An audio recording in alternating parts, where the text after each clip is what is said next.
Lesy šumí tichý zpěv, mezi stromy plyne čas jak hebký sen. Slunce skrz větve zlatem kreslí, každý krok tu srdce zesílí.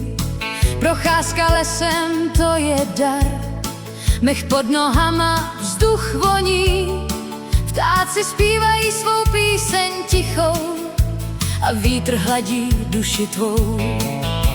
Dřevorubec, chlap jak hora, v očích klid, v rukou síla skrytá. Svou práci zná, má ji rád, lesu chce jen sílu dát. Ví, že les ho potřebuje, aby zdravý dál tu byl. Každý strom má svoje místo, každý list svůj tichý cíl. Když stromy šeptají v šeru, on naslouchá jejich hlasu. Pomoc nám slyší hlas jenom on, v každém kmeni, v každém času. A tak koná s úctou tiše, nevíc než lesy žádá sám. Srdce má na pravém místě, přírodu nosí jako chrám. Les mu vrací klid i sílu, v šumu větví, v tačím snění.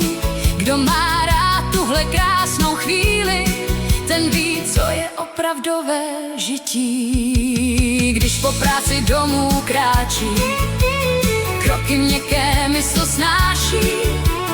Klid, co v lese zanechal, dobrý pocit v srdci měl. Dlaně voní pryskyřicí, den byl dlouhý, přesto cítí, že to mělo velký smysl. Les mu tiše poděkoval v mysli. Koruny stromů za ním šumí, jak by píseň starou uměli.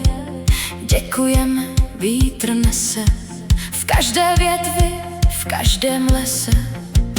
Když pak večer oči zavře, únava ho něžně sváže. Les mu zpívá do snění, tichou píseň uklidnění. A on spí jak dítě v trávě, srdce lehké, čisté právě. Ví, že zítra znovu vstane, pomáhat tam, kde to zná nejlépe.